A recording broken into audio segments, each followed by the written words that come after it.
Super SpikeGhetti Bros Podcasting Network. My name is Mike, and with me as always is my brother, Jason. Hello, Jason. Hello. This is episode 8 of this podcast where we talk about games, movies, music, masculine foods, life. Yeah. The most masculine parts of life. We talk about all that stuff. Eggodog7 remarks that he doesn't remember asking that question. Wow. So just wanted to put that out there. Hey, if the thing that was like really dope about Egg, he doesn't even remember doing, it all adds up, dude. Yeah, definitely. That does even add a up. broken clock, dude. I also wanted to mention another comment we got a while ago that I keep forgetting to mention. I might have to do some like Tay-Zonding, but instead of moving my mouth away from the mic to breathe, it's to burp, guys, okay? So if you see me do this, but you don't hear anything, because editing. Should I put like the caption that Tay-Zonde had? I move my mouth away to burp. Yeah. So Captain Bacon. Yo, what up, Captain Bacon? On the episode where you talked about your Stardew Valley Pokemon game, said Budew Valley would be a killer Pokemon game. Yo, oh shit, they would totally get sued, but it would be sick though. Oh my God. Valley. It's right there. Looking right me there. Dead in the eyes. Oh my it's God. Right there.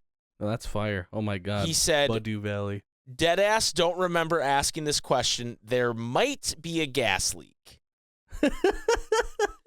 And because we asked people what they thought their most masculine food was, I have a couple responses on that. Jip214 says, most masculine food has to be bone-in chicken wings that are super hot, and you are pretending that you don't even notice it, even though you were chugging water. No matter how many times people ask if you're okay, you have to say, no, it's not even that hot. That is pretty masculine. True, that's canon. Viesta Disasters said, my most masculine food? Mushrooms. Oh, shit. Just mushrooms, you know? Just like raw? Like it. And then Captain Bacon said, manliest food, onions, raw. Ooh, just get a big old bite, Okay. Get all them layers. Onions are like ogres, and ogres are manly as fuck. That's true. In Special Forces training, like, they'll have you eat onions when there's a case, like a situation where you might get, like, hypothermia, because it actually, like, helps your immune system greatly. Really? Yeah. I didn't know that. I also have some somber news, Jason, before we get into the podcast as a whole. I have an apology to make. Yeah, you gotta.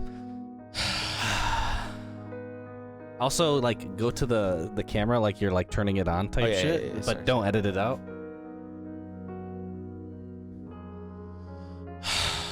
You know, I can't even do it without smiling. Perfect. Hey, dude, sometimes they be doing that in the apology. That's true, because they don't mean it. I never thought I'd have to do this.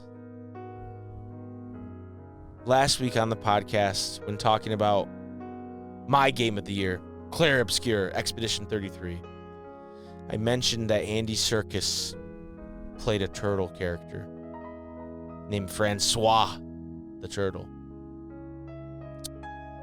Abby Ruth on Spotify commented, LOL, Andy Serkis does not play Francois the Turtle. And upon looking, he does not, in fact, play Francois the Turtle. Or another character that I thought he also played. He simply just plays the villain character.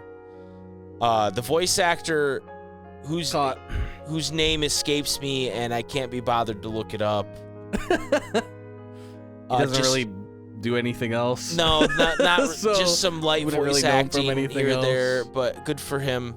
But W for him. He kind of sounds like Andy Serkis. So I apologize to anybody who may have been misled or hurt by my misinformation. Maybe you said it to your friend group.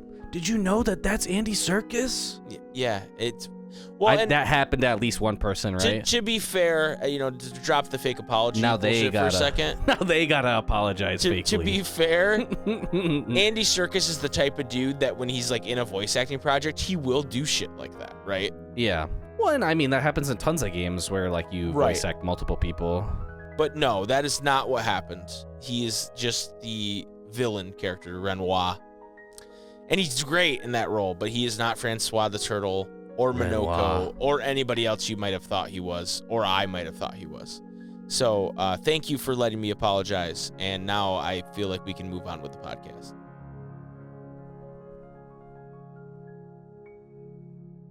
Somehow, Andy Serkis does not voice Gollum in the Gollum game. That's true. Somehow. Almost like... But thank God. Almost like that game that game had such a small, razor-thin budget that they couldn't afford it. Anyway, we got a big episode today. We're going to talk about Thunderbolts, asterisks. We're going to talk about Borderlands 4, no asterisks. I will reveal my new watch list game now that Clair Obscur has released. Dude, we're having a double feature on the fucking watch list? We might have triple watch list because Borderlands 4, Clair Obscur, and the new reveal. And then Jason's going to reveal a spine-tingling Japanese word of the day. But before we get into all of that, the big headline this week, GTA 6, Grand Theft Auto 6. And we need to make an apology.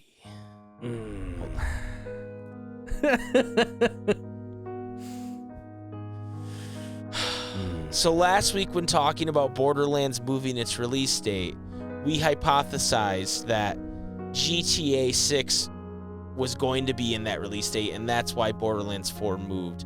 It turns out they're not. They're releasing May 26, 2026. I don't think that's right. It's May something 2026. May of 2026. May of 2026.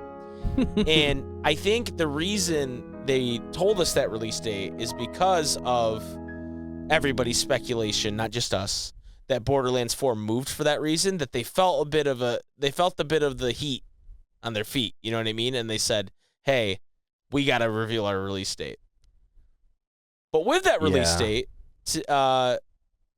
early today or yesterday, I don't even remember now, they released a 2.5-minute trailer for GTA 6. Jason, have you seen this trailer? I've not. You've not watched it? Oh. No.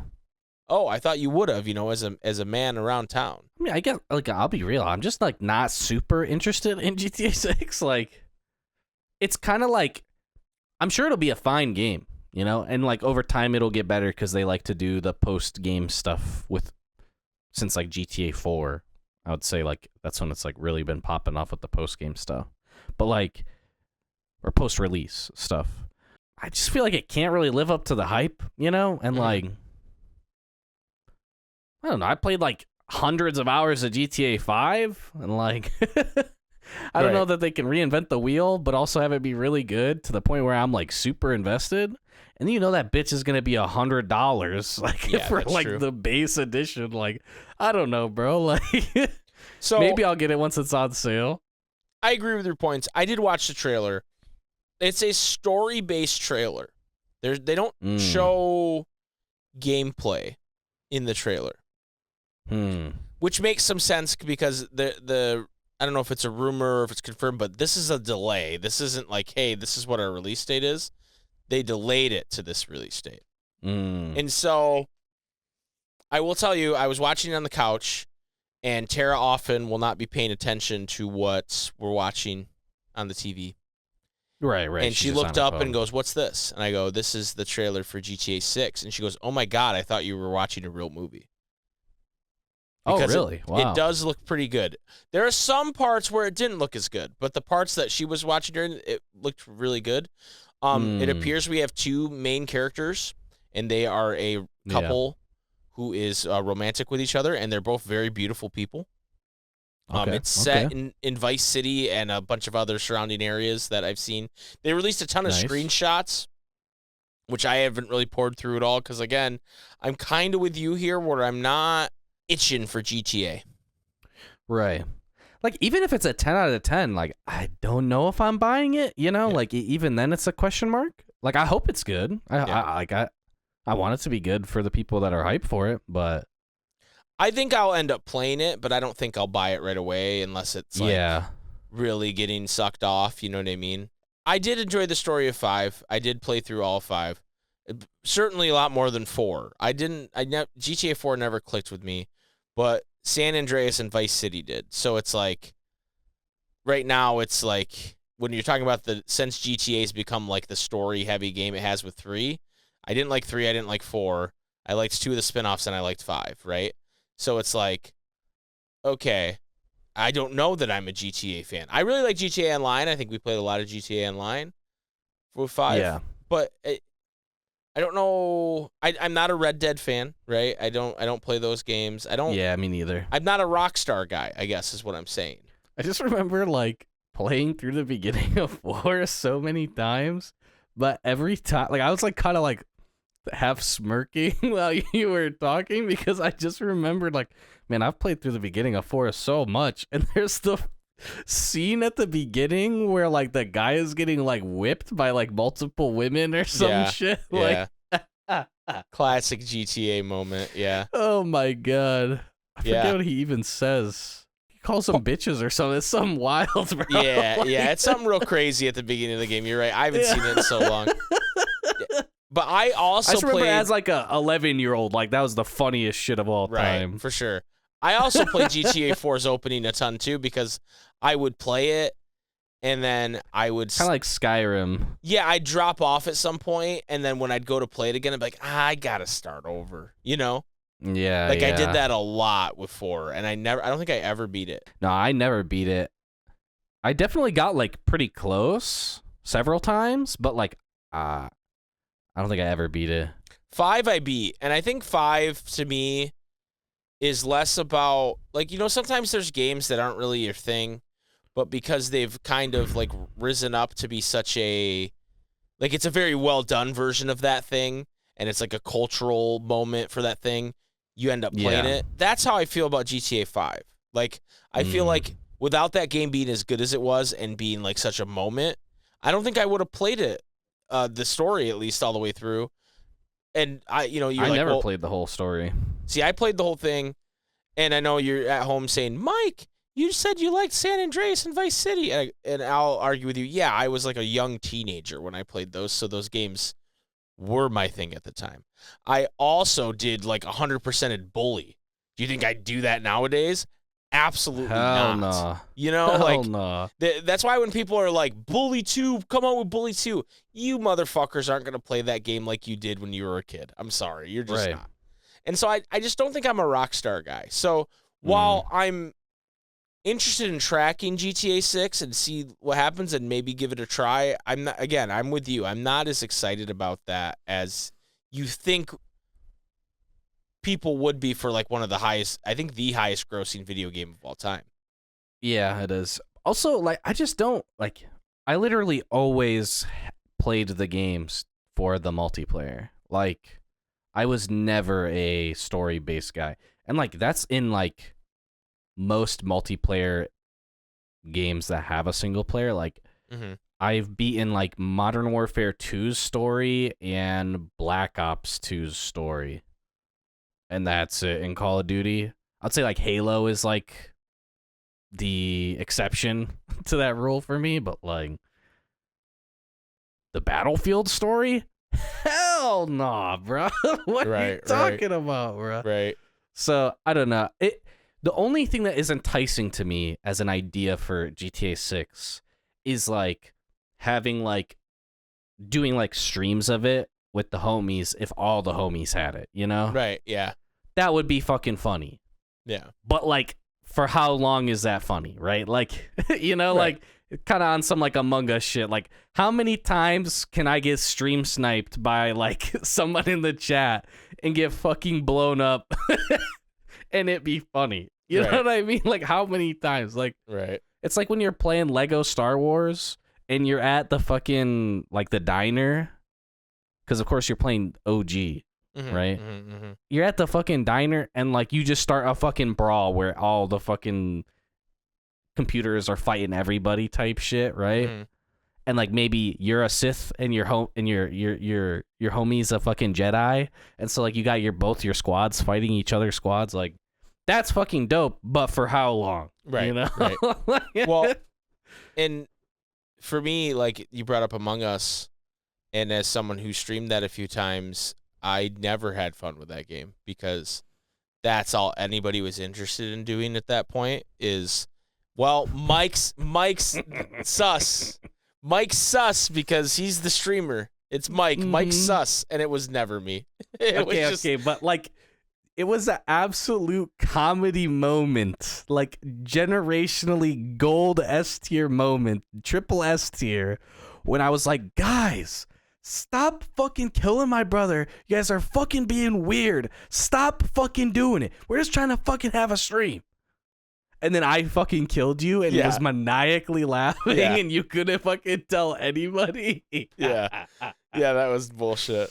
That was so fucking funny. I had like a generational rant about how don't kill Mike. You guys are being fucking weird.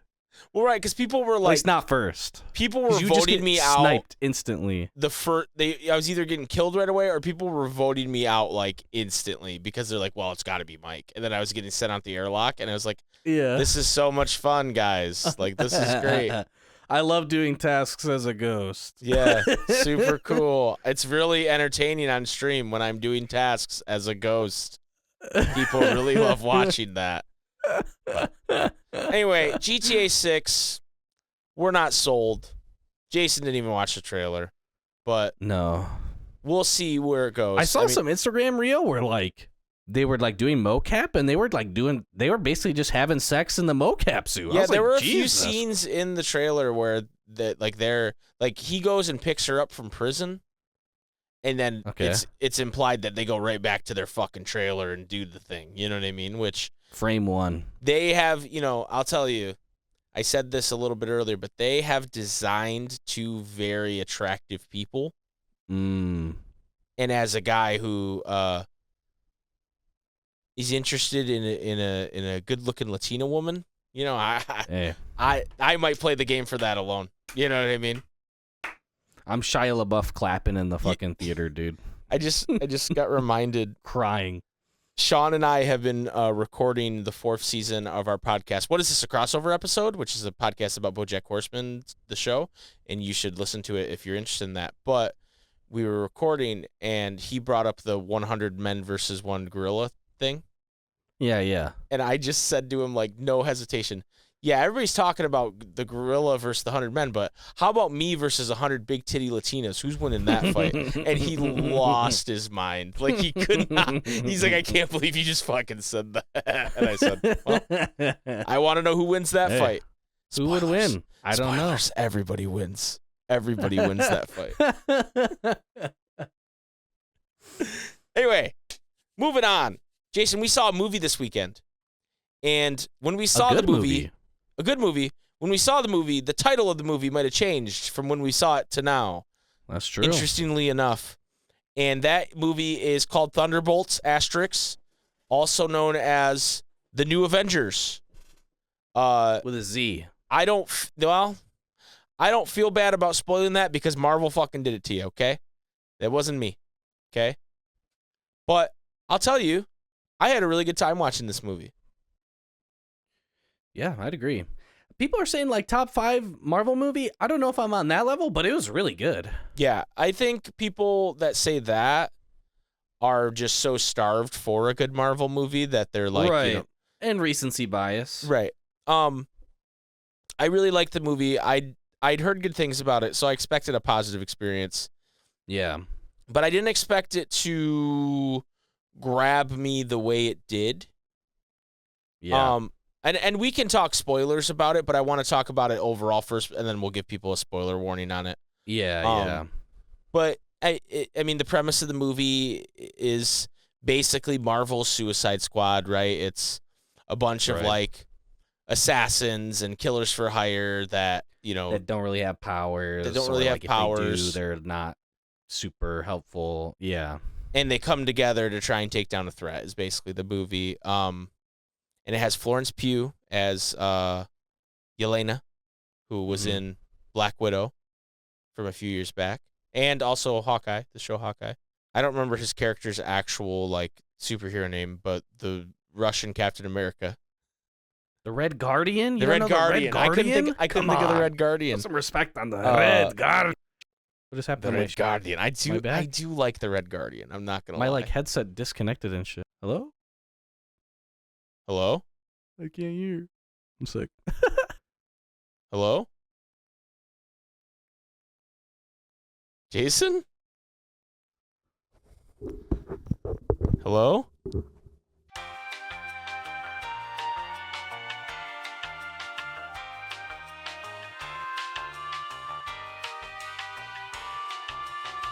So we had some technical difficulties there, but we're back. We were talking about the people in the movie, like the Red Guardian, that I definitely remembered his name. Played by David Harbour. Legend. It also has Ghost from Ant-Man 2. It has the U.S. agent / the failed Captain America, John Walker from Falcon and the Winter Soldier. It has Bob, who's a new character that we'll talk about. And the Taskmaster. And before, I guess we're going to start talking about spoilers. So if you don't want to hear spoilers for this movie, I will have like something down here saying skip to this time. Okay? So you have 5, 4, 3, 2, 1. One discourse I've seen with this movie, it's people have mostly liked it, but this is the strangest thing to me, and it's just the internet being weird. But Taskmaster's in the movie, and it was very obvious that Taskmaster was not going to make it to the end of this movie. If you watch the chair reveal, where they said, hey, every single Thunderbolts cast member is going to be in this movie except for the person who plays Taskmaster, right? And then, like, the trailers and stuff. Right, yeah. and she just wouldn't be in moments in the trailer. And so she gets killed very early on by Ghost. And I've seen people upset about this. And this is insane. Weird, not actual Marvel fans. This is insane to me, because when Taskmaster was revealed in the Black Widow movie as this woman who I don't think she could speak in that movie. Like she was basically like a sleeper cell, right? Like yeah. She couldn't speak, and she had like she'd been burned badly and all this stuff. Yeah. People were furious. People were like, this isn't my Taskmaster, blah, blah, blah. Like, Taskmaster's some fucking beloved character or something. And, like, that was ridiculous, too, bro. Like, right. And now we've shifted. Is fucking lame, dude. Where they were like, they were like, we hate that Taskmaster. And now, well, don't kill her, though. It's like, come on, you guys. What are we doing here with this Taskmaster bullshit? It's just people who, like, just want to be mad on Twitter perma. You know what I mean? Like, it's not the normal people, bro. Right. Everyone who's a normal person, they just don't like Taskmaster at all. You know what I mean? Like, at best, they're not bothered by Taskmaster. Right. There's no Taskmaster fans, dude. Shut the fuck up. Not, like, he's like if Deadpool wasn't as funny. You know what I mean? Like, he's just not like, and like, oh, he has perfect, he could mimic anybody's movement from just watching it one time. And it's like, who the fuck cares? Like, what? He's like fake Skeletor. Who cares about Taskmaster, dude? Like, it's just not. Yeah. And now people are acting outraged about Taskmaster. Usually end up just being like another Captain America, but like we already have Sam and a different Captain America. Why the fuck do you need a third Captain America? Like, what are we doing? Yeah. Well, and like I saw something that said in the original script that Taskmaster lives and is in the team, and because of her memory loss, there was a bit they did where she kept forgetting that she had become friends with John Walker and would try to kill him. Like, randomly. And I was like, that sounds like it would be funny, but is that something you want to take into, like, later movies? You know what I mean? Like, is that something you want to... Yeah. Like, does that matter? No, I think that would have... too much screen time would have been dedicated to that. And so, like, bummer for that actress that she just got this little bit of For time, sure. but like it is what it is, man. Like the movie I don't think would have been any better for having more Taskmaster in it. Like it just wouldn't. No. So I wanted to get that part out of the way because that really, when I read that was like grinding my gears quite a bit. Yeah. So what I want to talk about with this movie is, one, it's when it's revealed that Bob is Sentry when he comes out in the suit, right? And they Yeah. have that fight in the Avengers Tower. Just one of the coolest fights in the MCU. Yeah, it was very, very well choreographed and just like animated, Right. Just the way that it was everybody against him and he's not breaking a sweat. And it was almost like it almost reminded me of in like Dragon Ball Z when like the new big bad comes out and Goku hasn't showed up yet, or he's having a heart attack or whatever the fuck his problem is at that moment, right? Or he's already dead. Yeah. And like it's like, oh, Cell just swallowed both the androids, and now this is how fights are with Cell now. You know what I mean? Right. Like you are gonna get, everybody's getting their ass beat, and it's not hard, or Frieza or whoever it might be, right? That's what it Right. reminded me of, and I thought that was so cool to see that like in a live action movie on the big screen. Well, and he's just such a likable character. Like you get to know him throughout the movie, and like Right. you feel bad for him, and you want him to succeed. And like even in that scene where he's like beating up everybody else, I like still am rooting for him, not to beat their ass, but like to be a good guy, Right.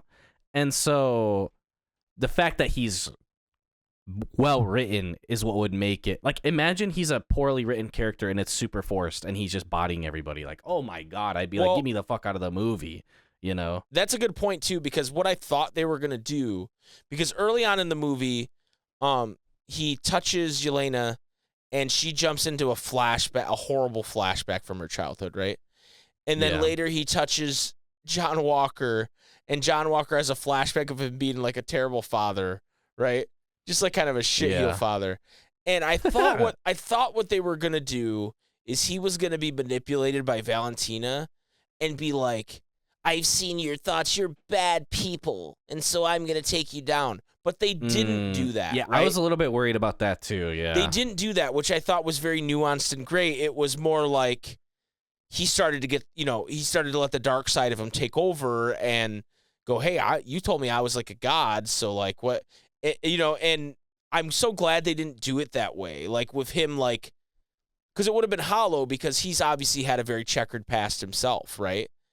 Yeah. But I thought that's the way they were going with it. But no, it was just more or less a way to set up the void later when like he was snapping people into the void. So there's shortly after that, things go bad and he turns into the void, right? Which is just this shadow person with like white piercing eyes. That's like a really cool look, right? Yeah. And things start breaking in New York City. And I got to tell you, man, I don't know if I'm just going through some shit or what, but like they save some people and then this giant rock falls down on Red Guardian and they all come together to like push it up. And bro, I almost started crying. I was like, yeah, I was a little bit choked up.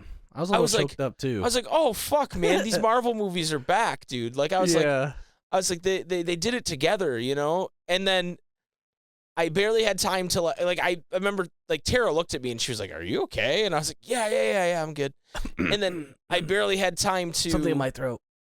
I barely had time to do anything about it because then Red Guardian saves the little girl and you are all right, the little girl, and then boop, she just gets fucking voided, and I gasped. Was fucking crazy. I was like, that was the first time in a long time I've been shocked in a Marvel movie. Yeah. You know what I mean? Where I was just like, holy fuck. Like, and I feel like the last time I had like the hairs on the back of my neck stand up like that was when like Loki gets fucking killed. Like, you know what I mean? Like, I was like, oh my fucking God. Like, this just actually happened? Yeah. And so, you later find out that obviously that person didn't die, right? But in the moment, it was like, oh my God, did they just kill a little girl in a Marvel movie? Yeah. Like, you have to assume in some of these movies where there's all these like big disasters happening that like, yeah, little kids are dying somewhere in there, right? You know what I mean? But they don't show it. Statistically, yeah. They don't, right? They don't show it. They never show it. So for that to happen, I was just like, oh my God. Like the only time it's like, when everybody gets snapped or whatever, and there's like tons of different people's like memorials or whatever. But even then, they don't show it, Yeah, yeah. And it is a super good contrast to the snap, where the snap, like, everybody kind of faded away into like dust very slowly, where this is just like boom, gone, right? Yeah. And they it was funny because I was telling Tara that the way they stylized it, I was like, oh yeah, when people get really close to nuclear bomb, that actually happens.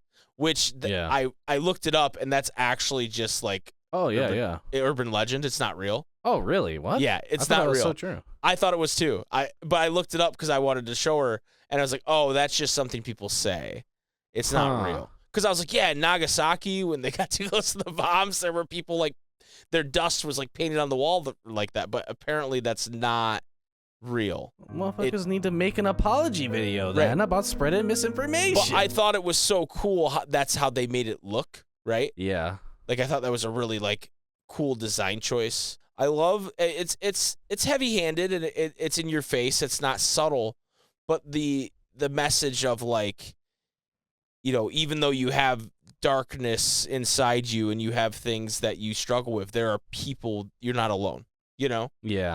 Well, and like you don't get anywhere by beating yourself up, which he's like literally doing. Right. know? Exactly. Yeah. Yeah. And it's I really enjoyed the movie for that. Mm-hmm. It starts off with Florence Pugh. It's actually Florence Pugh, by the way, jumping off the second tallest building in the world. Like, she made a point of, I want to do this. Oh shit. So that was actually her. Yeah, that's crazy. Which is like, if you read into it, it's like a metaphor for suicide, right? Like she's right. She's struggling mentally. She jumps off this building. Obviously, she's doing it for a mission. She's not, killing herself. But like it's very striking imagery. And then you end in the movie with these people coming together and helping each other through their bad mental struggles, and I really enjoyed that about it. And it made it feel in the same way like we enjoy a Guardians of the Galaxy, right? It wasn't as like quippy and as funny as a James Gunn Guardians of the Galaxy movie, but it had the heart that those movies have, right? Where I'd agree. You want these people to come together and achieve things, and they're like very flawed characters, but like they're like all kind of heart of gold, but they're all like so like in denial about it too, right? Or at least they've gotten to a point in where they're just kind of tired of being this anti-hero kind of thing, right? In a way, right? And they, they come together. I really think, Florence Pugh just absolutely kills it in this movie. She's such a good actress, and I don't think I've ever seen her in anything where I was like, like she just, as that character, she's a very interesting character. She's like, she wears her heart on her sleeve a bit, but is also very guarded from people. It's just a very good performance. I love Sebastian Stan as the Winter Soldier. I think it's an absolute treat that we continue. He's been in every phase of Marvel. Yeah. He might be the only actor that's the case. I can't think of another one. Because, like, even though RDJ is going to be as Doom, he wasn't in Phase 5 at all. Sam didn't come until Phase 2. War Machine? I don't know his worm. I don't think Cheadle's been... Cheadle was in... Was he... I haven't seen Secret Wars. Is he in Secret Wars? Yeah. At least I remember him being in the trailers. I didn't watch the show, but I'm like 99% sure he's in it. Okay. He might count. But other than that, I don't think there's anybody. It would just be those two then, right? Like... And I think you can tell he still loves being Bucky. Isn't Thor... He was the first chair, right? In the Doomsday chair stream thing? Chris Hemsworth? Yeah, I guess Thor. Well, hold on, because Thor and Thor 2, it was Phase 1, Phase 2. Phase 3 was Ragnarok, right? Did he skip phase 4 though? I don't know what phase. I don't remember what Thunder's phase in. is what now. I'd have to have a diagram and figure this out. Yeah. But Thor might be in there as well. But yeah, I just think it's such a treat that we still get Sebastian Stan. Thor as feels way Bucky. more detached than Bucky is, though, for sure. Right. Yeah, and At this point. I read this thing where it made me laugh really hard, where there's the gag early on where he puts his arm in the dishwasher, Yeah. and Sebastian Stan is like, basically he's arguing with the director, like, I don't get why this is funny.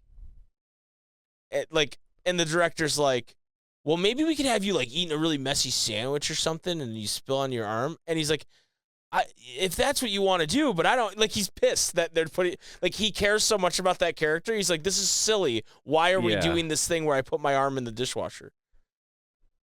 And I just think that's so funny that he cares to be honest, that much. like, he's got a point. Like, No, it's true. Truly, he truly does. I thought it was a funny gag. I laughed in the moment, but like to take your character that seriously, I think that's awesome. Like to be like, hey, like this is kind of dumb. Like this is like a character of How I Met Your Mother would be doing this. You know what I mean? Like why is this like true. What the Winter Soldier is doing? Yeah. There was one point in the movie at this point. Right. There's one point in the movie where Valentina has, her little helper gal, Mel, I think is her name in the movie. And she's calling Bucky. It's like the second time she calls him because she's kind of ratting Valentina out. She says something, like Tara and I, every time he came on screen, like Tara obviously thinks he's one of the hottest men in the world. And I agree. Like he's a good looking dude. He's a good looking man.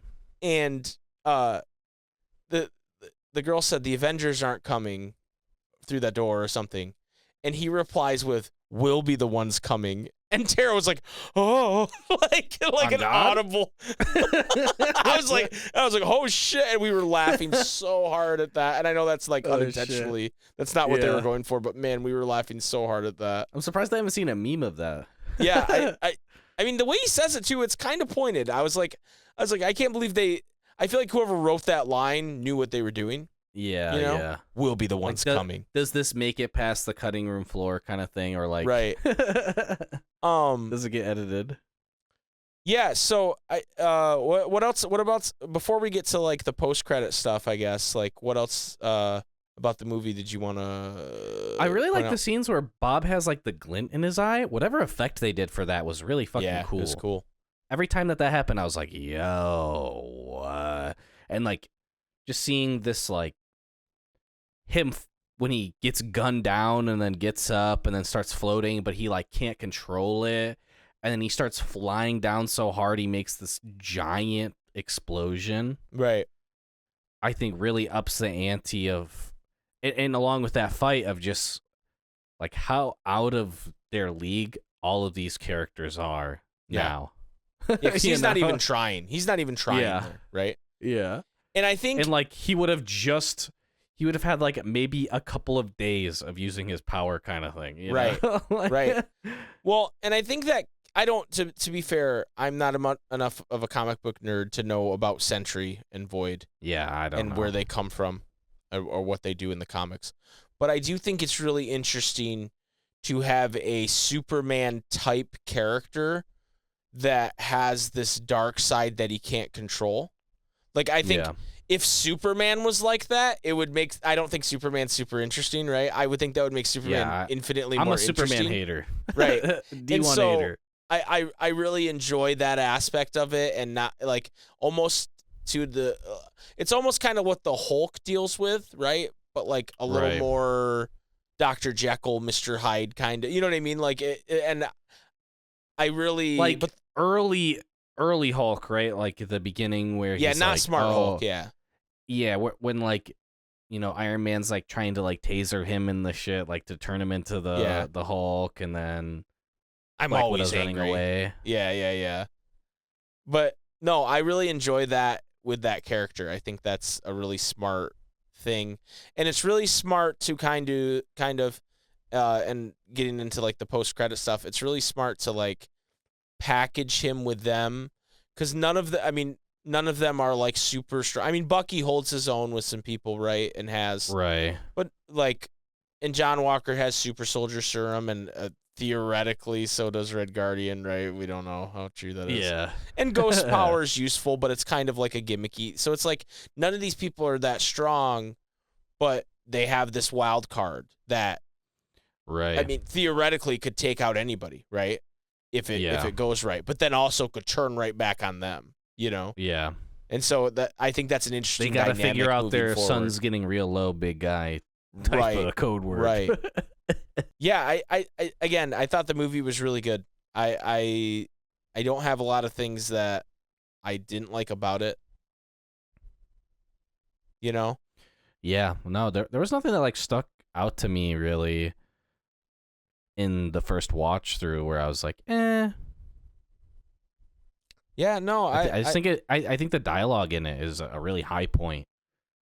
Yeah. There's a danger when you have characters like this that aren't getting along to where it becomes grating, right? Where it's like, yeah, oh my God, I just wish they'd get along. This is so obnoxious. Like one step forward, two steps back kind of writing right. is annoying. And they have a little bit of that, but it's not grating. They do a good job of making everybody in the situation likable.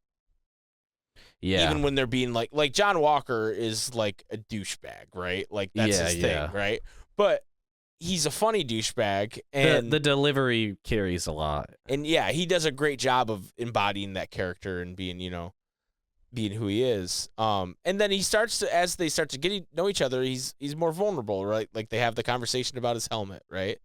And he's like, "Do you guys like the helmet?" And they're like, "No, I mean, go ahead, man, do you? If you like the helmet, go." But you can tell they're like, "I don't like the helmet." Yeah. So it's like stuff like that that's just really, really fun and charming about the movie. And it helps because then at the end when they have to like care for each other in the Mind Palace or whatever, you believe it. Right.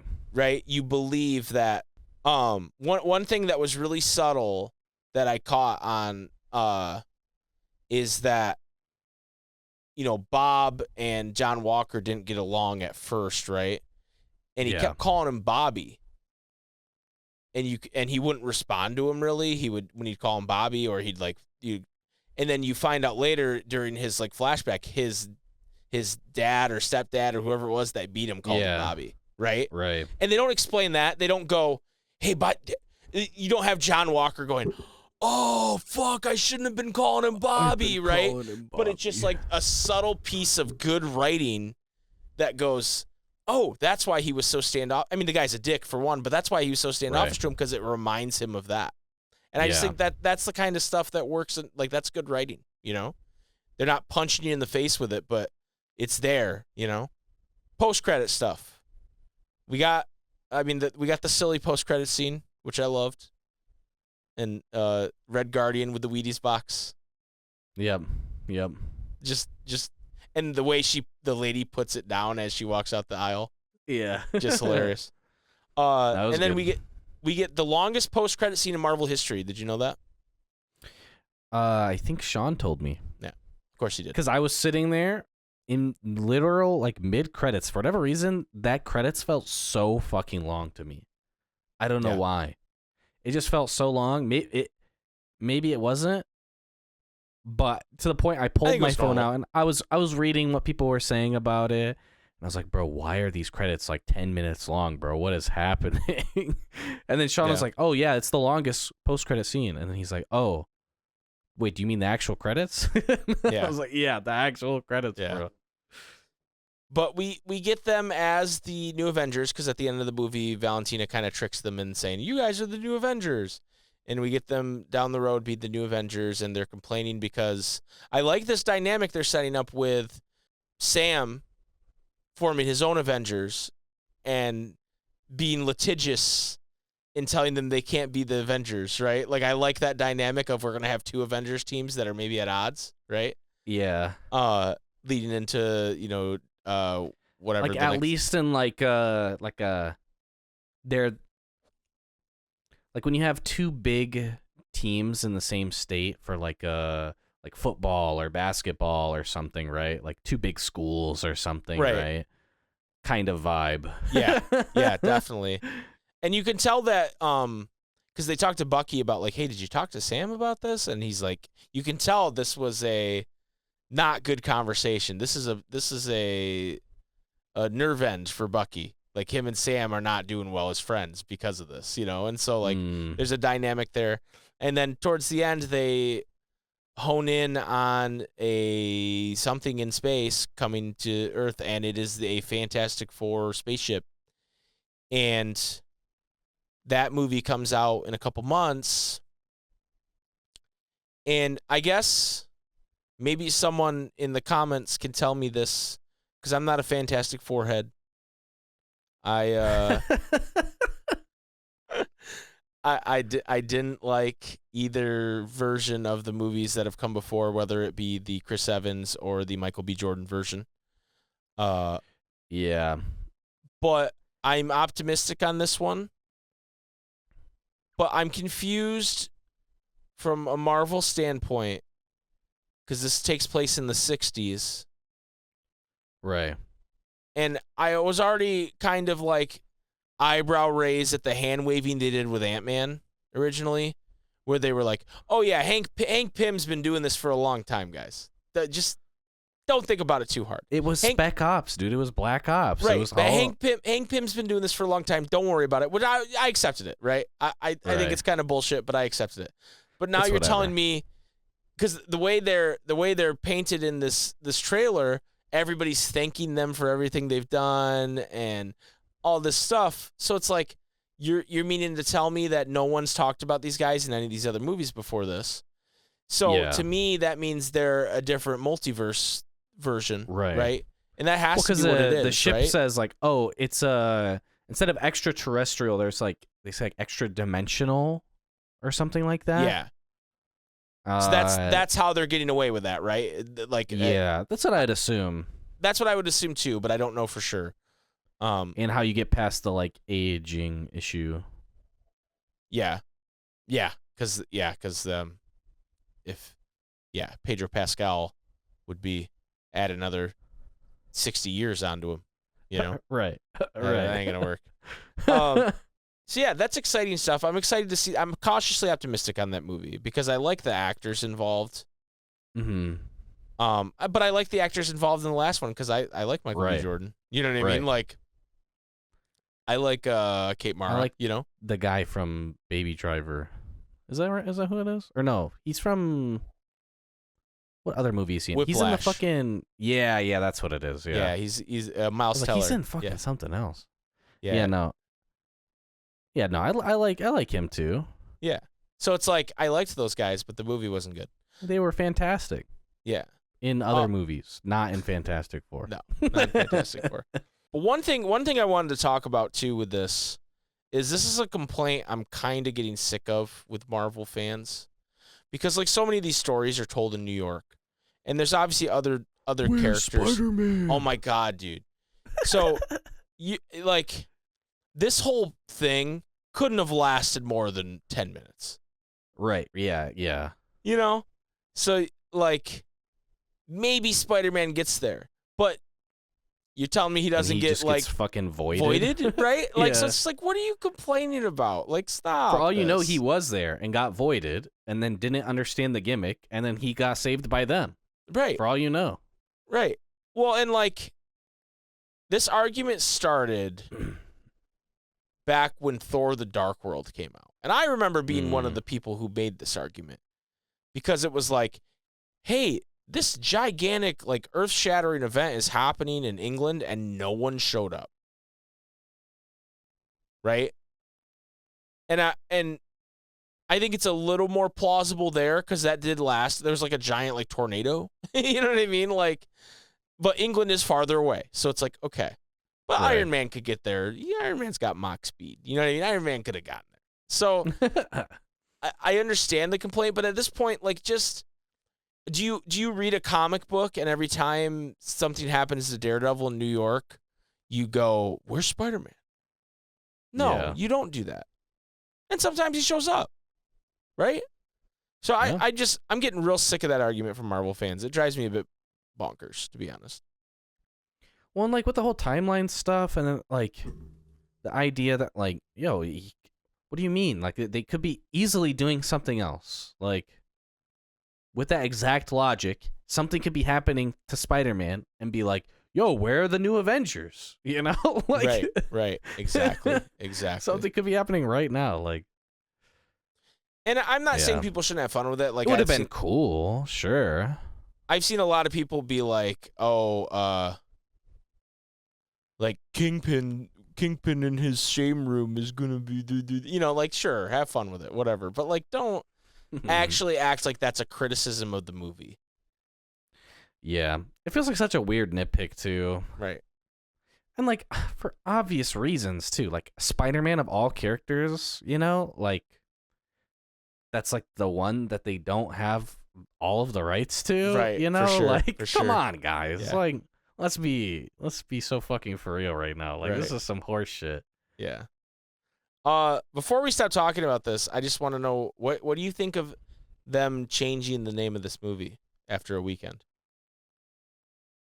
I think it's smart. I mean, like when I told my friend Carson, shout out Carson, yo, we're gonna go see Thunderbolts. He's like, oh yeah, what's that?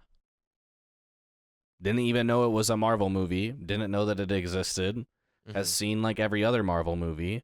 Obviously, like Marvel has kind of fallen out of vogue a bit because the last several haven't been as popular. But like, there's been way more shows than movies more recently. But like, you don't immediately know that Thunderbolts is a Marvel thing unless you're just a huge fucking nerd, right? Mm-hmm. And like in that case, you're gonna go see the movie anyway, right? Like probably, yeah. So rebranding it to New Avengers, like, you know, that's gonna get some like more like normies to come in. You know, I don't think it's bad. Like, I think it's kind of cool from a creative standpoint, and then from like a marketing standpoint, like the people who knew it as Thunderbolts and like knew that it was Marvel are already gonna go. The people who like heard about Thunderbolts but didn't know it was Marvel now know, oh, that's New Avengers or whatever, or we'll figure out that Thunderbolts movie is now called New Avengers. Like, I don't think it can really hurt, you know. What about the people that are mad that it's a spoiler?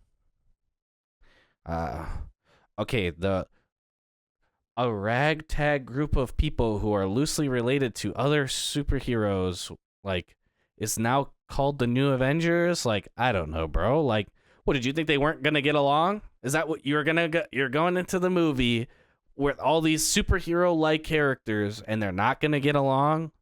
It's marketed as Suicide Squad, bro. Like, did you think the Suicide Squad were just not gonna be buddy during the movie? Like, Jason, why is it called Suicide Squad if they didn't all die? Right. Like, oh my god. Yeah. No, I agree. Smartest Twitter user, bro. Every week somebody posts something in our Discord with just like the most dog shit take from Twitter, and every week I just have another reason where I'm like, I'm so glad I don't use Twitter, bro. Yeah. Like, it is the most three-head website ever. It's pretty awful. It's pretty bad. It's pretty terrible. All right, so we're done talking about Thunderbolts, so you are now rejoining the podcast right now if you were worried about spoilers. Make sure once you see Thunderbolts, you come back and listen to our discussion about it, because I thought it was fun. Yeah. I give it like a 9 or a 10 out of 10. Our discussion? Yeah. Yeah. The movie is 7, but... The movie mid as shit. Yeah, mid. No, it was good. No, it was really good. So, literally the day after we recorded last week, Jason, our guy Randy Pitchford, who promises that the movie had nothing to do with GTA 6, and I believe him. They released some trailers and some gameplay footage for Borderlands 4. You want to talk about that? They did, dude. And let me say, like, it was already the watch list, but like, I'm watching it now, dude. Like, I'm watching it. I'm fiending. I'm scratching at the neck for Borderlands 4 now, dude, because the direct, state of play. The state of play, it was like a very scripted kind of thing, obviously, right? Where like you're seeing like one slice of a part of the game, and it definitely feels undercooked, right? Like, there are definitely points where in any other Borderlands game, like, somebody's character would pop up in the screen and they'd be like talking to you on your Echo or whatever. Mm-hmm. And so at certain points it felt very weird, but like you can see the vision, like, oh, Right. okay, yeah, like this makes sense. Yep. And I'm so glad it looks a lot like the Borderlands 3 gameplay, just newer, looking good. Visually, it looks cool. It still has like a lot of the cell shadedness, but is more Borderlands 3 in the art style as opposed to like Borderlands 2. Because I remember there was people saying like, oh, they're going back to like the super cell shaded, because like they were saying, when they were making Borderlands 4, they want to make it a return to form for Borderlands 2. Mm-hmm. And they didn't say exactly how at that point when they were saying that. And it's definitely, the art style is still Borderlands 3-ish. It just looks better, which I don't have a problem with. I think it looks really good. And yeah, so as far as like what they showed,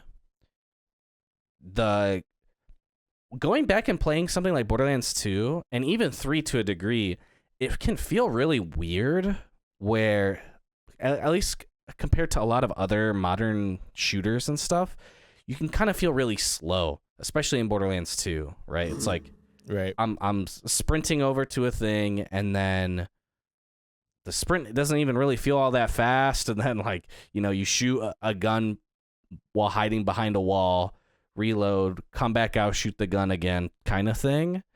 And especially in Borderlands 2, and especially as it gets like more difficult, but like the gameplay that they added is there's a double jump, like a kind of like a glide after you double jump. There's like a grapple that you can use on a bunch of stuff throughout the area, so you can just like, oh, I can just grapple to get like across the area, not even to like exactly like for example, like how the grapple works in like Final Fantasy VII Remake, it's just to get to that one spot kind of thing, right? Whereas this, it's like omnidirectional. You can grapple and then like choose whichever way you want to go. And then you have like your double jump and your glide. So there's a lot of stuff you can do with the movement in it that I think really adds to, because like sometimes like you go into a big area with your homies and like you kind of go a little bit to the left, they kind of go a little bit to the right, and maybe you kill yours faster because either there were less or you're just better at the game. But then you have to run way over to where they were, and it can sometimes take a bit. Whereas I think this really slows down the time. Like if you're good at the game, it makes it feel a lot more fluid.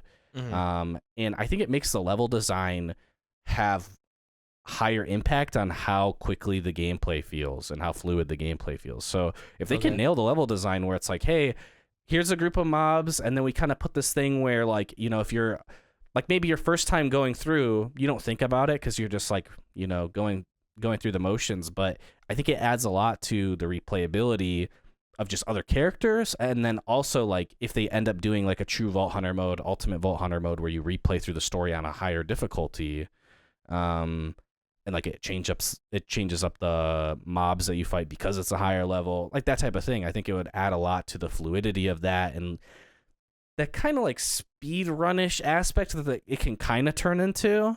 Right. But I really like it. There's other things too where like you remember in Borderlands 2 and sometimes in 3, depending on if you're playing like one of the DLCs, you are in this big area, right? And it's kind of open worldy, but it's really not. It's just like there's a lot of stuff loaded and rendered in this one area. And then you got to run over to catch a ride, and then you got to spawn in, and then you got to teleport into it, and then like all this shit. That's not even a problem anymore because you can basically just spawn in your own like Sparrow like it's Destiny. And because of the movement and the Sparrow shit that has like guns on it, people are like, yo, this is Borderlands Destiny. Like, this is so fire, because people are like getting really tired of Destiny because they just are fumbling. So people are like really hyped about this aspect of it where, there's better verticality to it. They can add like jumping puzzles and stuff, and that you just feel more mobile. You can get out of like certain situations that you normally would be harder to get out of. Like, oh, I'm getting chased down by like a badass psycho and I'm just fucked. Well, now I can like double jump and like grapple to something and like get away. So you add some cool gameplay to that. So they have the sparrows and all the movement. They did some crazy shit with the guns where, there's all the different gun manufacturers, and the different gun manufacturers have their own kind of quirk to them. Like one, instead of reloading, you throw the gun and it blows up, and then like a new one just like forms in your hand kind of thing. Or like super rapid fire trigger, just as fast as you can pull the trigger, it'll go. And they did this thing called licensed parts, where you can have, based on the rarity of the gun, it can have a part from a different so manufacturer you can, like, combine on the that manufacturers. gun. Yeah. Oh, that sounds And dope. so the game already had like insane amounts of like versions it could roll through with like the prefix of the name, right, and like stuff like that, where it's like, oh, I got the like bladed this. Now it has like a knife on it, or one is called like bankrolling, where it gives you a chance to like get ammo into your mag type of thing, right? Or like let's say there's a magnum in the game. If you get the viral magnum, it just has higher like base damage than let's say a different prefix or whatever, right? Right. And so they basically like taken was already an insane amount of like possible drops and just like 10x'd it. Like actually so insane. Like but more than 10x, because you can get all the different types on all of the guns. So like you get a legendary drop and like it could have I don't know if it's like 2 or 3 different like licensed parts on it, possibly, like it could be so crazy. And then they also added in 3 new manufacturers, so there's just 3 completely different new ones that are crazy. There's like a charge up one now. There's one where I think it's gonna have like bleed damage, is kind of what it seemed like. They didn't really get into it. And then another one where it's just kind of like really like precise, like one shot fire type of thing. And yeah, they just looked fucking cool. The guns in Borderlands have always just been like, you have so many different types. And I think in 3, I really liked it because you had like it felt like there was less like dog shit guns in Borderlands 3. Now, they did change how the drop rates work in Borderlands 4 compared to 3. Because one of the things people didn't like in Borderlands 3 is that legendaries would drop a lot. Right, yeah, I seem to remember that. Like it even felt in just like your base gameplay, yeah. You would pretty much always have some type of new legendary in your stuff. And like I can understand why people don't like that. For some reason, I liked it. For some reason, I don't remember if it's a legendary or not, but I always remember in 3 getting the Coheed gun. Yeah, that's a legendary. It's a shotgun. Yeah, I remember the man your own jackhammer, which I thought was a really cool reference. But when I think of legendaries in Borderlands 3, I just think of that one. Yeah, no, that one's goated. Well, and like, okay, the comparison, and I can understand. I think they both have merits. Part of me is like, okay, well, it should just be like a toggle and you just play how you want to play. But then it's like you gotta fucking change, like have like 2 sets for like the entire game. Is it really worth it? Whatever, right? But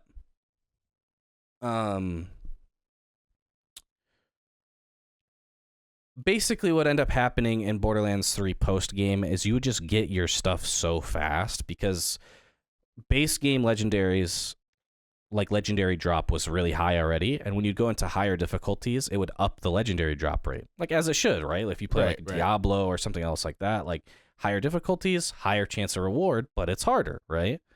So like with this, they're gonna drop the base rate of legendaries, but also they added this thing where I don't know if you remember artifacts in Borderlands 2 and 3. Yeah. Which it was something you wouldn't get until like damn near the end of the game. Right. So for a lot of people who only play for the story, they barely use the thing, right? What they're doing is they're making it available way earlier, and they're changing what it actually is.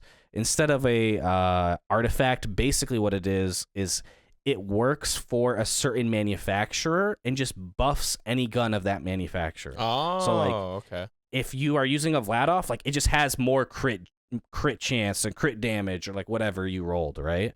So it just makes, because like basically the problem is if you lower the legendary drop rate, okay, now you're gonna be using like blues, greens, purples, way more. Well, sometimes the greens are dog shit, you know, and like there could be easily a moment in time, and this happens a lot in Borderlands 2, especially when you go into like True Vault Hunter mode and Ultimate Vault Hunter mode, where you're replaying through the story.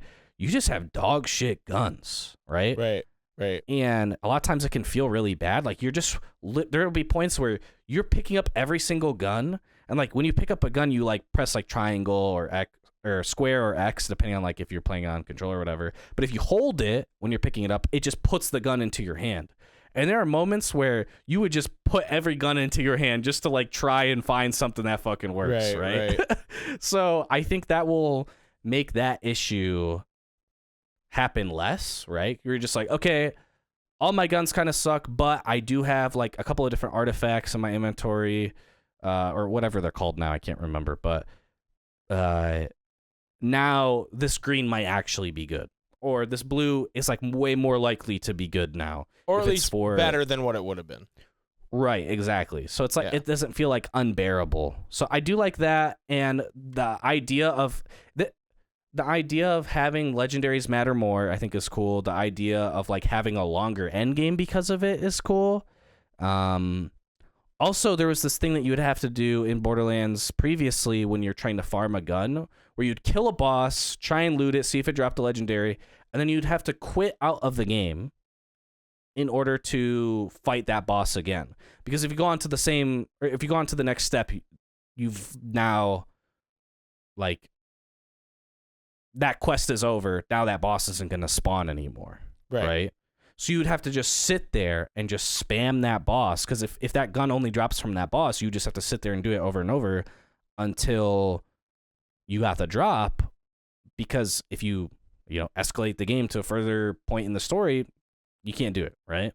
So what they're going to do now, and what was annoying is like if you're playing with the homies, okay, I exit out, and now everybody's going to join back on me or whatever, right? And like, they fixed it a little bit in 3 where like you didn't have to keep joining on. Like it would just pull you out and pull you in, right?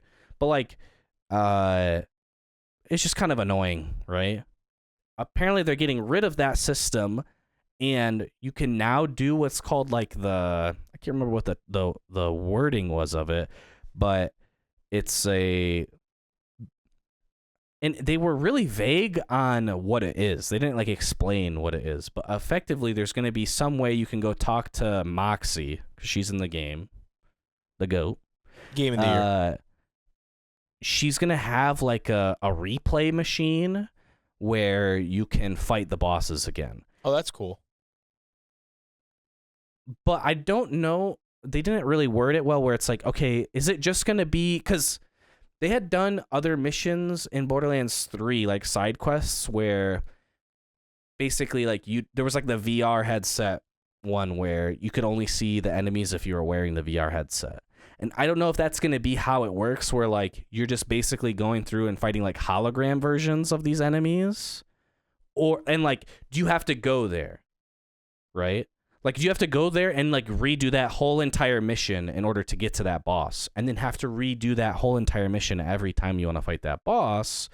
Or is there going to be some kind of arena where, like, you're just fighting that boss in the arena and you can just spam it over and over? And, like, will it cost, like, iridium or money or something? Like, they didn't describe it at all. So we're not sure. There could be some frictions with it. It's not exactly explained, but you won't have to do the save quit shit over and over. Which will be necessary way more times in this game than like Borderlands 3 because of the lower legendary drop rates. Right. They showed off 2 of the characters. So the Siren character, which I thought for sure was going to be Ava from the story of 3, like going into 4, it just kind of makes sense. But you play as Vex. And she's pretty badass. She has like summon companions. So, in every Borderlands there's been like a kind of a summon character that helps, like has like whether it's I don't know. I never played Borderlands 1, but does Mordecai, does Talon actually, like, do stuff? Or I don't Nightwing remember. actually do It's been stuff? so I don't long remember. since I played 1. But, like, in every other Borderlands game, you've had at least one character that has some type of pet or something, or a minion. And so the Siren this time has it. And you can have it either be, like, a tiger or, like... yeah, I watched the... like a I watched wraith the with main a... trailer. So I saw the tiger. Yeah. So there's a lot of cool stuff. They all have 3 different action skills, kind of like what they did in Borderlands 3. They have way bigger skill trees now. It's actually fucking crazy. And then they have the same type of like keystone type of system that they had in 3, where you could change a lot of how it works. So that all looks really cool. And then they also showed off Rafa, who's like an ex-Tediore soldier. In his design, compared to what they showed originally, he looks so much cooler now, in my opinion. Like he kind of just looked like a fuck boy, like kind of Handsome Jack-esque. So I didn't know if that was something that they were trying to do, and I don't know if they're like diving more into that, because like, I don't know, like Handsome Jack is the GOAT, so I won't even be mad.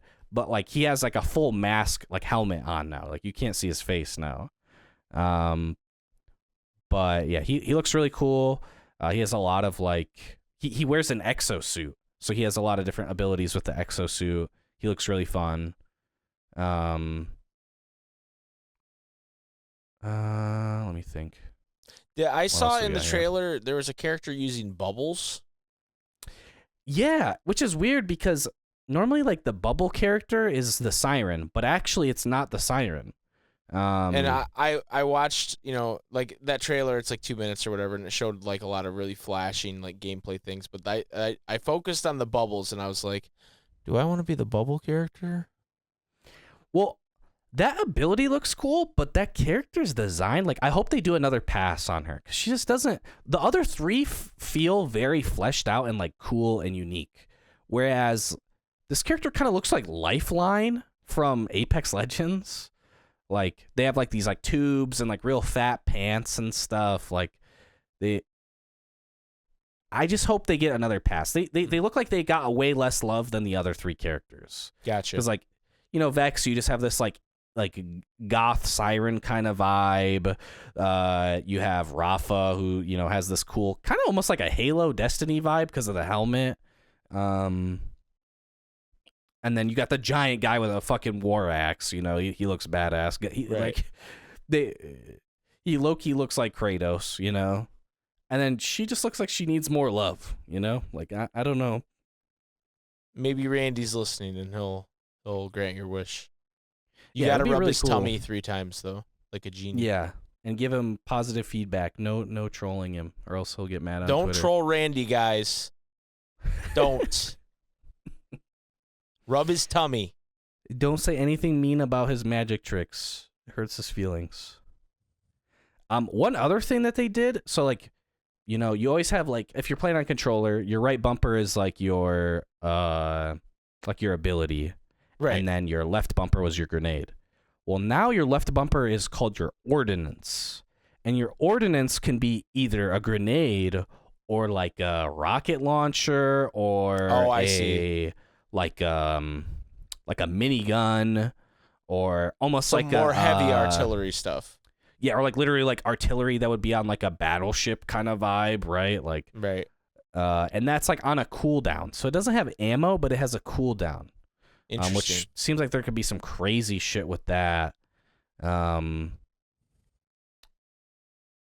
me see, what else was there?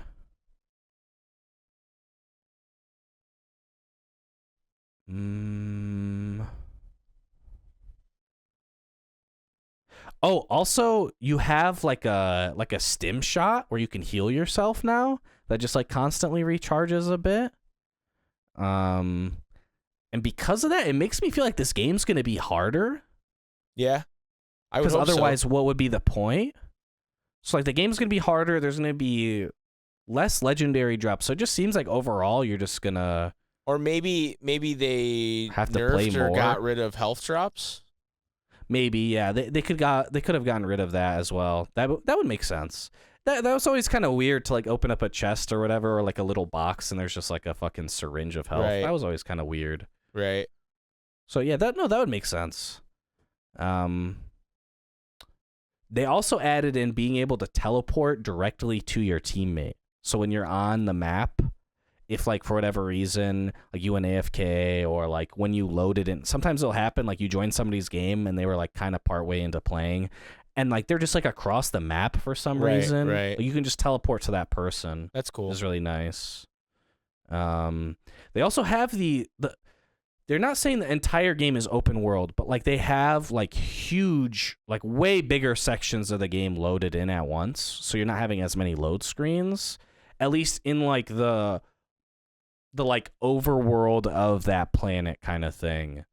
And because of that, like the sparrow matters more, but there's also these like spires you can take control of by like, you know, going into the building, hacking the terminal kind of thing. And then a spire will like come up out of the ground. It's like this massive fucking spire. And then you can like use it to like basically like redeploy kind of thing that would be in like a battle royale or whatever. Like it shoots you way up into the air and then you can have like unlimited jetpack as you go. So it's kind of like a way to get across the map faster. Weird. And like you can fast travel to it as well, but you can also just like fly from it. So it's kind of almost like if you're playing Breath of the Wild, you teleport to one of the towers and then just like if you could jump off from any of the towers, but like you had unlimited stamina when you jumped off that tower. Right. Kind of thing. Also, like a lot of the quest markers, it seems like there's just going to be a lot more exploring in the game in general because like they always have had the thing where it's like, oh, the quest item is in this area and it's like a big circle. But normally when that happens, it's like you're getting a bunch of drops from any of the enemies in that area.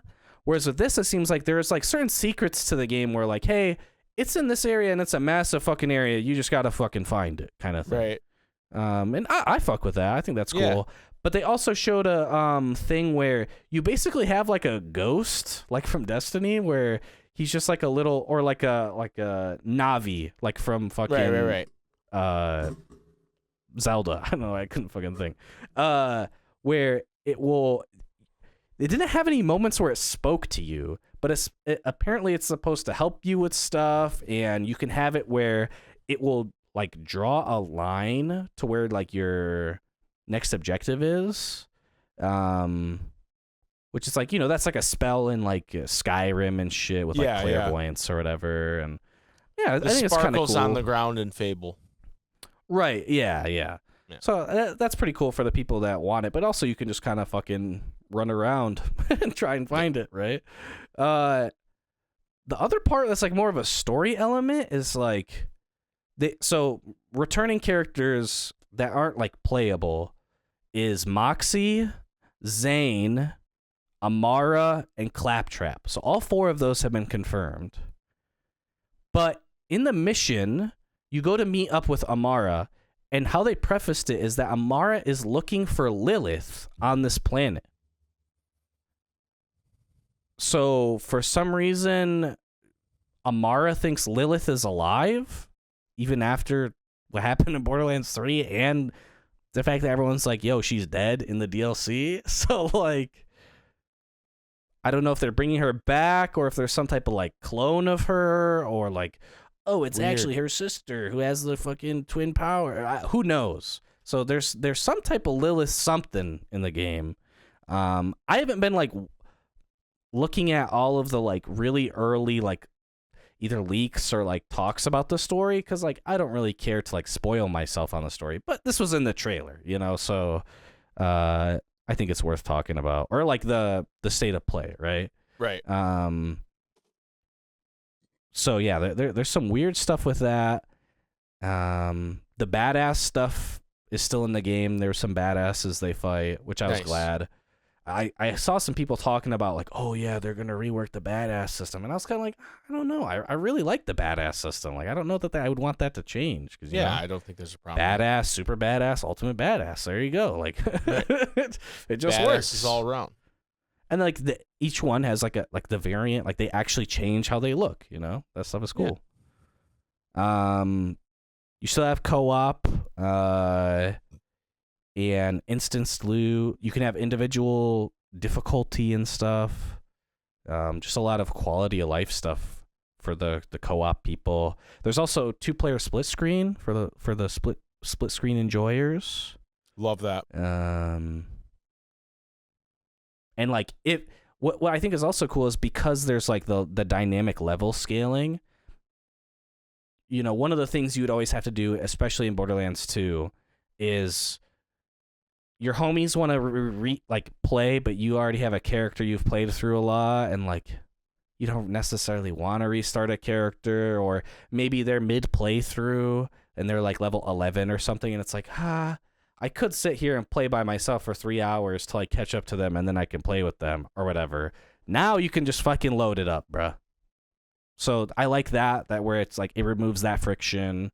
Or like even if you're like 5 or 6 levels, like 5 or 6 levels in Borderlands, especially if you get into higher levels, like that's fucking unplayable amount of difference. But like it really shouldn't be, you know? Like, right. I like that they've removed that layer of friction that doesn't really need to be there. Like, okay, sure, there's probably some fucking way you can exploit this shit, but who really cares, bro? Like, yeah, I mean, it's a multiplayer game, but it's not a competitive multiplayer game, so it shouldn't matter. And for the purists, bro, like you already got your lower drop rate. They've also stated recently, not in this state of play, they're reworking how the end game stuff works. So in Borderlands 2, you had like the true or ultimate Vault Hunter mode and then the OP levels. In Borderlands 3, you had the Mayhem system where it would do a similar thing, but you didn't have to like earn it, kind of. Like you could just put it to whatever, and like if you're strong enough, you could just do it. And then there was also like some like silly modifiers where like maybe your head is way bigger, so you're taking a ton of crit damage, or the enemies' heads are bigger too because of it, or like, oh, when an enemy dies, they drop these little like cryo bombs that explode, or like just different things that either might make it easier or like normally it's like one thing that would make it easier and then 2 things that would make it harder, and one is like kind of hard and then like really fucking hard usually. Right. Like for example, no fight for your life thing, right? Which is returning in Borderlands 4, but there was like a modifier in Mayhem where you wouldn't get that. You just fucking instantly die, right? Right. So they're getting rid of that because the creative director stated, and this was like on Twitter, like, hey, it was like a response to something. But basically the creative director didn't like how it just only added like a little wrinkle or annoyance to enemies, where it's like, okay, this enemy spawned in and it's just immune to corrosive. So if your build was corrosive, they're just super fucking annoying to kill or whatever, right? And some of it like wasn't like even really like punishing in a way, other than just like, okay, they're just like immune to that, you know? So like they're not doing Mayhem, so we'll have to see what they do for like the ultra late game. And they didn't state whether or not like True Vault Hunter mode or Ultimate Vault Hunter mode is returning. They had added True Vault Hunter mode in like the post game, like post launch for Borderlands 3.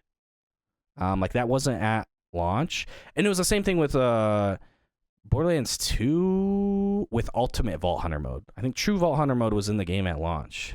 If I remember correctly. But yeah, so they haven't stated that, so that's something that it's still on my watch list to see, because I'm a huge like this isn't just on my watch list because I think it's cool. Like I have hundreds of hours in both the games. I've gotten to end game on like every character in Borderlands 3 minus Flak. Like I don't know nearly every character in Borderlands 2. Like I don't know how someone could sit here and listen to you talk about this for the last like 35 minutes and think you're not a Borderlands fan. I'm a normie. Like, you know what I mean? Like that would be insane. Anything else you want to update us on, man? I feel like I watched the whole direct at this point, or the whole state of play, the way you've gone over it. The only thing I'm a little sus on is maybe the writing, but like I don't really care that much. And in a reverse way from how it felt in 3. In 3, it felt like there was kind of like just like bad jokes like all the fucking time. Yeah, it wasn't very good. But it didn't really matter to me because I'm just there to play a looter shooter. And like sometimes it's funny and like, you know, the enemies are cool and the places are cool. Sometimes their yapping is just annoying. Like I don't really care, right? Right. You can kind of just tune it out. Whereas with this, it seemed like, and like I said earlier, it seemed like certain points where you can see the vision where like obviously there's probably going to be a voice line here or there that's going to be added later. But it seems, at least from the or from the state of play and stuff, it seems like they're going for a more serious tone, like a darker tone. And I remember hearing Randy Pitchford saying something about being more like serious and I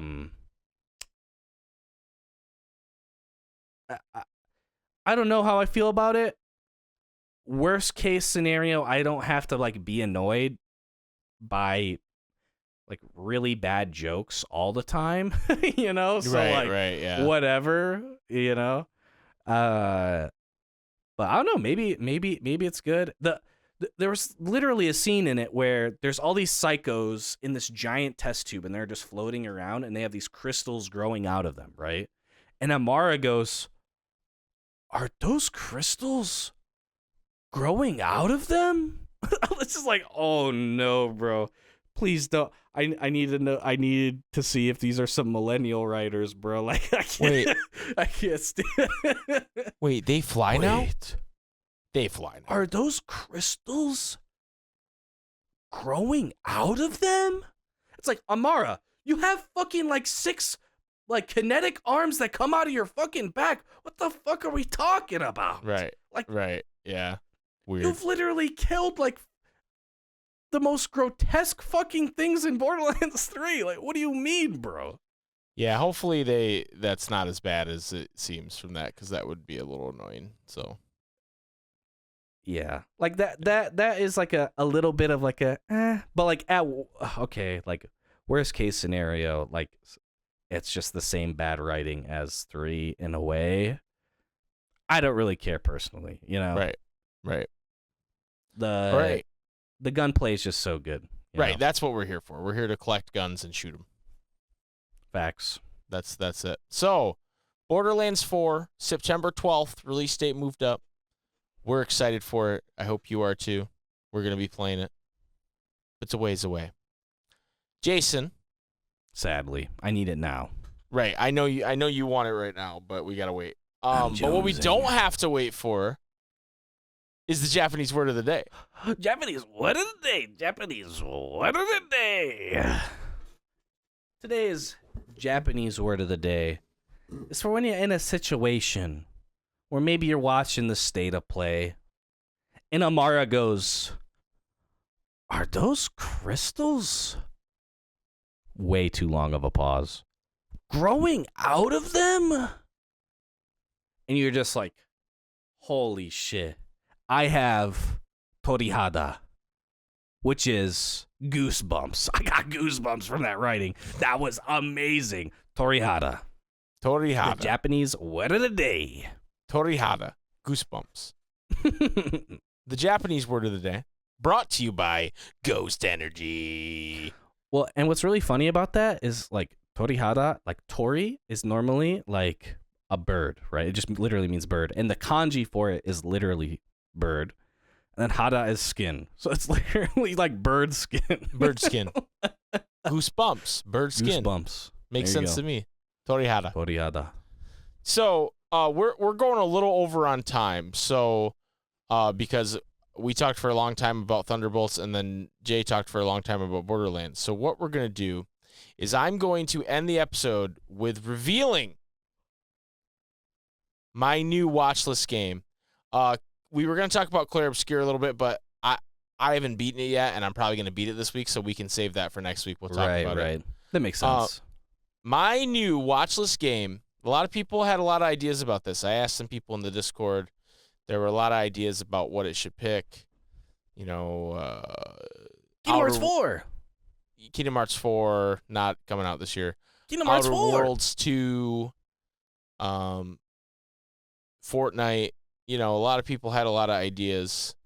Imagine you did choose Kingdom Hearts 4, And like you just effectively killed the Ansem Report podcast because we just talk about Kingdom Hearts on this podcast. Well, nothing would change right now because That's true. There's nothing. So guys, it's still running.